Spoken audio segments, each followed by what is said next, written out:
morning, viewers. So today I'm going to talk about acrylic paint. So before that, acrylic paint. Have you ever heard of acrylic paints before? No.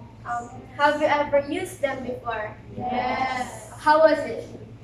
Well, it's convenient to use, right? It's easier to use. So before, okay, acrylic paint is widely used by artists in various genres and art styles. It has the characteristics of an ideal paint that makes it a suitable medium. It is convenient to use and it can be manipulated in a vast number of ways. But before acrylic paints, there were acrylic resin. Acrylic resin was invented by Dr. Acrylic in 1915, which only became paint when the pigment and the polymer emulsion was combined.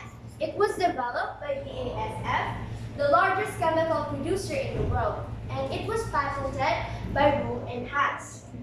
It was only commercialized in the early 1950s, and Polytech Acrylic Artist Colors, based in Mexico, and Permanent Pigments Company in Cincinnati were the first product lines to produce acrylic emulsion paints. Being water-based, acrylic paints were first widely used as house paints. This gave way to discoveries for new alternative binders. Binders allows the paint to adhere to a surface or a canvas. It makes the paint stick to the surface of what you're working on. And it was only in the 1960s that acrylic paints were made available for artists. And these kinds of paints were characterized by their high viscosity. And acrylic paints were known for their versatility, right? And since it is known to be water-based, it is soluble in water. It can be applied to a myriad types of surfaces. And since it is soluble in water, this allows artists to control the opacity of the paint. It means that they have to dilute the paint in water so that they can control the thickness of the paint. And this is important in creating watercolor effects and then faded effects in your artwork. And since acrylic paints have a short period of drying time, this is beneficial in creating textures in impasto. Impasto is a technique wherein you would apply the paint directly from the tube or by using spatula to create that embossed effect. And the paint is applied in thick layers so that you would achieve that textured effect. And since it has a short period of drying time, when the water evaporates, a film is formed on the surface of the canvas. And this makes, when it's dry, the acrylic paint becomes permanent and non-hydratable, meaning it becomes durable and water resistant.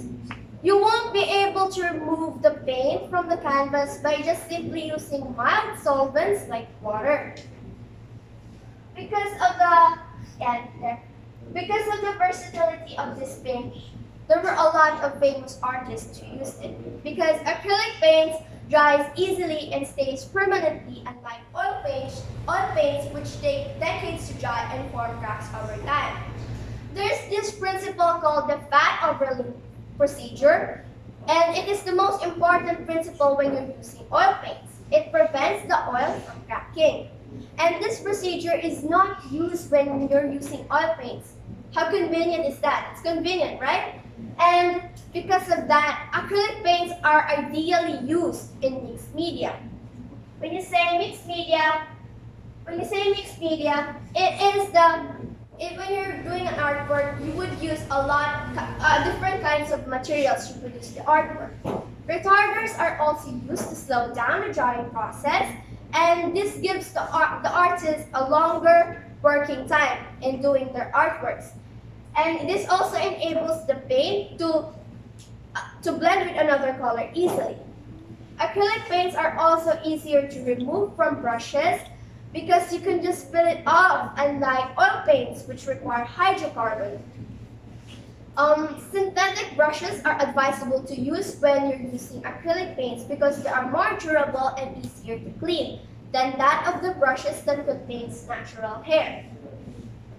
Like I said earlier, there are a lot of artists who use it. One is Andy Warhol, who uses everyday items and mundane objects for his subjects in his pop art. He also uses celebrities and political figures. Next is David Hockney, who started the British pop art movement in the 1960s. His works include urban landscapes and swimming pools, which he got inspiration from in his visit in California. His style is called naturalistic realistic painting. And the last one is Roy Lichtenstein. He uses comic strips and advertisements for his parodies in pop culture, like this one.